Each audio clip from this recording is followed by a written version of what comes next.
इंसान पैदा हुआ हरियाणा में, जहाँ 7% मुस्लिम पॉपुलेशन है, 7-8%, और वो भी मेवात डिस्ट्रिक्ट में मोस्टली मुस्लिम पॉपुलेशन है। बाकी के डिस्ट्रिक्ट में 1%, 2%, 3% है। तो जिस डिस्ट्रिक्ट से आते होंगे उसमें 3, 4, 5, 10, 12% से ज्यादा पॉपुलेशन है नहीं मुस्लिम्स की। इस भाई ने बैचलर्स करी जर्मनी में जाके, मास्टर्स करी जर्मनी में जाके। मतलब अगर बैचलर कोई जर्मनी में जाके कर रहा है तो उसकी उम्र कितनी रही होगी उस टाइम? 16, 17, 18 इतने ही साल के होते हैं हम जब 12th करके निकलते हैं। एक बंदा जो पूरी तरीके से एडल्ट भी नहीं हुआ वो इंडिया छोड़ के उस टाइम चला गया। जहां वो रहता था वहां मुस्लिम पॉपुलेशन बिल्कुल भी नहीं थी। तो ऐसा बंदा डिजर्व कैसे करता है कि भाई हिंदू मुस्लिम जो प्रॉब्लम्स चल रही है इंडिया में, फिर अगर कोई है तो उस पर कमेंट करने का वो डिजर्व कैसे करता है वो चांस? ये तो कुछ इस तरह नहीं होगा कि जैसे नॉर्वे कंट्री है और मैं नॉर्वे के न्यूज़पेपर्स फॉलो करके उनके आर्टिकल्स को पढ़ के और नॉर्वे वालों को समझाऊंगा कि भाई तुम्हारे देश में चल क्या रहा है। इस भाई ने केरला स्टोरी की जो वीडियो डाली उसमें सारा कुछ ऐसे समझाने की कोशिश करी कि इतना बड़ा झूठ बोलो, इतना बड़ा झूठ बोलो। स्टैटिस्टिक्स की ये बात करता है ना ये भाई। मैं स्टैटिस्टिक्स आपको दिखाता हूँ। 2011 के सेंसस थे, 2001 के सेंसस थे। इन सेंसस के हिसाब से 12.23% ग्रोथ हुई है मुस्लिम्स की। हिंदुओं की ग्रोथ हुई है 2%, 2.2% के आसपास, और क्रिश्चियन की तो बहुत ही ज्यादा कम, 1.38%। 32,000 औरतों के साथ ऐसा हुआ।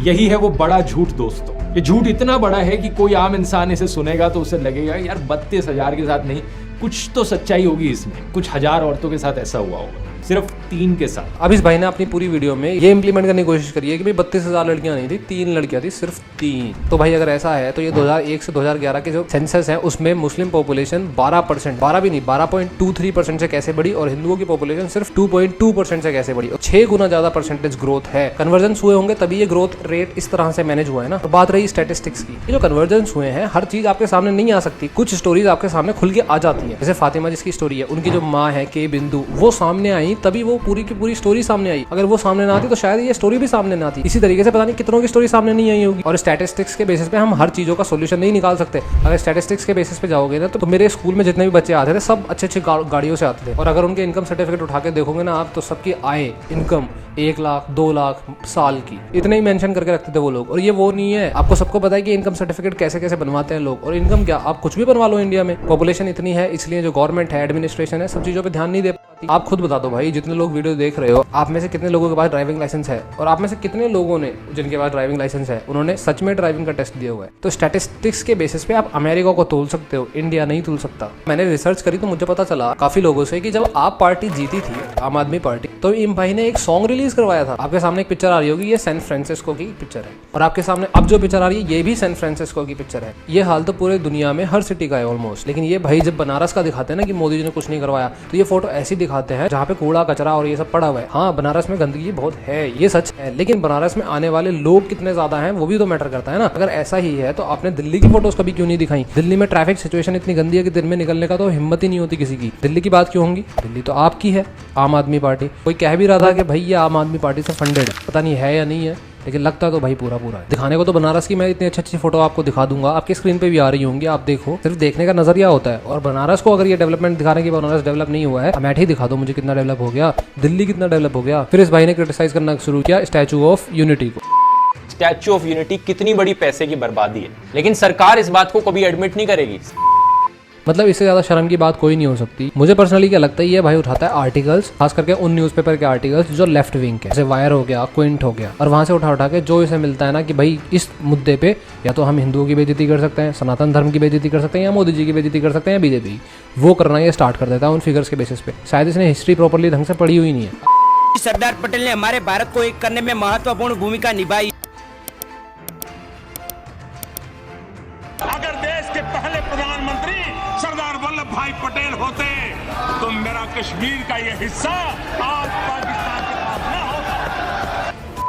अगर रियलिटी में किसी ने सरदार वल्लभ भाई पटेल के जो काम उन्होंने मेहनत करी, वो इंसान यार जो आजादी के कुछ साल में जिसका देहांत हो गया, वो क्यों इंटरेस्ट लेगा इतनी मेहनत करने में, जिसको इस दुनिया को छोड़ के ही जाना है। उस इंसान ने हमारे ऊपर कितना बड़ा एहसान किया है आप सोच भी नहीं सकते। और अगर आप हिस्ट्री की 2-3 बुक पढ़ लो ना, जैसे मैं आपको सजेस्ट कर देता हूँ integration of state by VP मैनन, इस तरह की बुक्स आप पढ़ के देखना, फिर आपकी आंखें खुलेंगी कि वल्लभ भाई पटेल हमारे लिए क्या इंसान थे। उनके लिए अगर हम एक स्टैचू ऑफ यूनिटी बना भी रहे हैं, वो भी तब जब उसमें गुजरात का पैसा लगा हुआ है, बाकी तो स्टेट का पैसा भी नहीं लगा हुआ। आप क्यों टेंशन ले रहे हो? और जो पैसा लगा है वो भी सही सही लग गया भाई, क्योंकि टूरिज्म सेक्टर वाले जो पैसा स्पेंड करते हैं वो कुछ नया तो बना नहीं रहे, जहां भी स्पेंड करते हैं वो उनकी मरम्मत कराने में लगाते हैं। जैसे ताजमहल की मरम्मत हो रही है, अब ये मरम्मत के नाम पे कितना करप्शन होता है आपको सबको पता है। तो कोई चीज असली अच्छी बन गई, वो भी वल्लभ भाई पटेल जैसी चीज, तो प्रॉब्लम क्यों हो रही है भाई। फिर इस भाई ने क्या बोला कि एक साल में 1 मिलियन विजिटर्स आना मेरे हिसाब से तो इम्पॉसिबल है। डेटा है कि 2.6 मिलियन लोग एक साल के अंदर अंदर आए थे, इसके हिसाब से तो 1 मिलियन इम्पॉसिबल था। फिर इस भाई ने बोला कि 120 साल लग जाएंगे ये रेवेन्यू कलेक्ट करने में, तो जितना अमाउंट यहाँ लग गया 84 या 82 करोड़ के आसपास एक ही साल में कलेक्ट करा था स्टैचू ऑफ यूनिटी ने। और आने वाले टाइम में और ज्यादा बढ़ेगा ये, क्यों? क्योंकि पॉपुलेशन बढ़ रही है और पैसे की वैल्यू बढ़ रही है। ऊपर से जैसे जैसे ट्रांसपोर्ट ईजी होगा, हाईवे और अच्छे बनेंगे, एक्सप्रेसवे बनेंगे, तो और लोग आएंगे। लोगों को लगेगा भाई ये कि नॉलेज दे रहा है लोगों को, फैक्ट्स बताता है, बहुत अच्छा काम कर रहा है। आप खुद बताओ यार, एक इंसान जिसका यूट्यूब चैनल है, करोड़ों में सब्सक्राइबर्स हैं, सब्सक्राइबर्स कौन है? इंडियन। ऑडियंस कौन सी है? Hindi speaking audience. तो एड्स कौन से रन होंगे? जो हिंदी स्पीकिंग ऑडियंस देखेगी। तो मतलब पैसा कहाँ से आ रहा है? इंडिया से। और खर्च कहाँ पे हो रहा है? वो पैसा जर्मनी जाके जर्मनी में कुछ खरीदते होंगे, हर चीज पे टैक्स पे हो रहा है। इंडिया का पैसा कमा के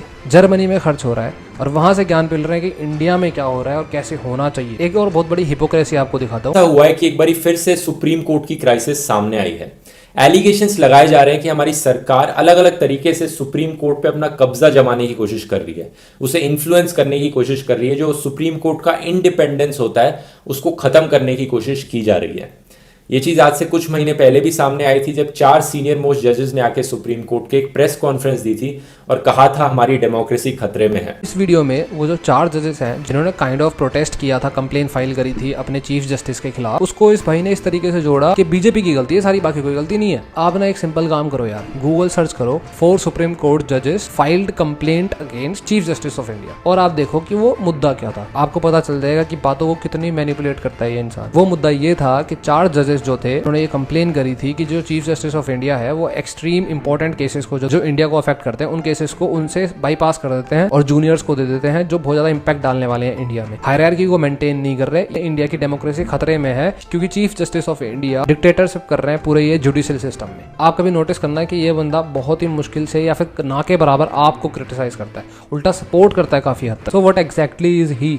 एन आम आदमी, ऐसा आम आदमी जिसने जर्मनी से बैचलर्स की, मास्टर्स की और फिर इन भाई की वाइफ भी फॉरेनर है। भाई इंडिया का आम आदमी ऐसे नहीं होता। इंडिया का आम आदमी झम्मन लाल डिग्री कॉलेज से BSc B.Ed वगैरह करता है, उसके बाद अगर उसको अच्छी सी नौकरी नहीं मिली ना तो उसे लड़की भी नहीं मिलती। हाँ सही बात है। कई भाई ने मेरे को बताया कि इस भाई ने फेसबुक पोस्ट में शायद बोला था कि 4300 करोड़ रुपए खर्च होते हैं मोदी जी की योगा वीडियो बनाने में, लेकिन बाद में जब RTI फाइल हुई तो उसमें आया कि भाई 0 रुपए खर्च होते हैं। फिर बाद में सेंट्रल मिनिस्टर है राठौर साहब, उन्होंने भी क्लियरिफाई किया कि कोई पैसा खर्च नहीं होता है। सिंपल जो वीडियोग्राफर PMO में रहता है या फिर जो PM मोदी के साथ रहता है उसी ने वीडियो को बनाया और वही एडिटिंग वगैरह करता है। आप समझ गए होगे, झूठ इतना बड़ा बोलो कि लोगों को आधा सच लगने लगे कि भाई कुछ तो सच्चाई होगी। 4300 करोड़ नहीं तो 2000 करोड़, 1000 करोड़ तो खर्च हुए ही होंगे। मार्वल की एवेंजर्स बनी थी 1800 करोड़ में, 4300 करोड़ में एक वीडियो कैसे शूट हो गई? इस भाई का एक और ट्वीट दिखाता हूँ आपको मैं। यहाँ इस भाई ने एक एम्बुलेंस है जो काओ एम्बुलेंस है उसको कंपेयर किया है दिल्ली के गवर्नमेंट स्कूल से। यहाँ देख के महाराष्ट्र वालों को गुस्सा आएगा कि दिल्ली में क्या हो रहा है, हमारे यहाँ क्या हो रहा है। सच्चाई क्या है? लेफ्ट वाली जो एम्बुलेंस है एक बिजनेसमैन ने एक गौशाला को डोनेट करी है। अब इसका महाराष्ट्र गवर्नमेंट से क्या लेना देना? कहीं ऐसा ना हो कि भाई कल को आप अपने दोस्त को या फ्लैटमेट को कॉन्डोम गिफ्ट करो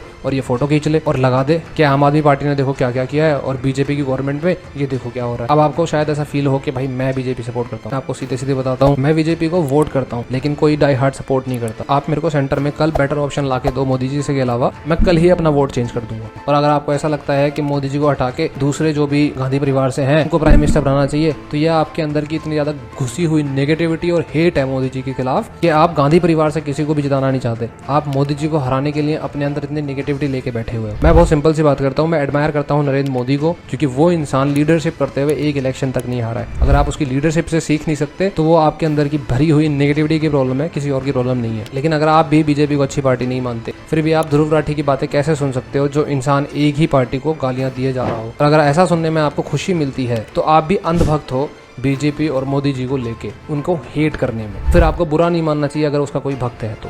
लास्ट बात, जितने भी मोदी को हेट करने वाले लोग हैं, तो मैं जब भी वीडियो में ऐसा कुछ बोलता हूँ तो आप लोग आके मेरे को बीजेपी का चमचा बोलने लग जाते हो। मुझे बीजेपी से बिल्कुल भी सिंपैथी नहीं है, लेकिन मैं इतना रियलाइज कर चुका हूँ कि जितनी बातें आप मेरे को बोलते हो इतना जब आप एक नॉर्मल ह्यूमन बीइंग को बोलोगे ना तो वो रियलिटी में बीजेपी का चमचा बन जाएगा और उसे कोई ब्लेम भी नहीं कर सकता कि वो क्यों बना, क्योंकि आपने बनाया।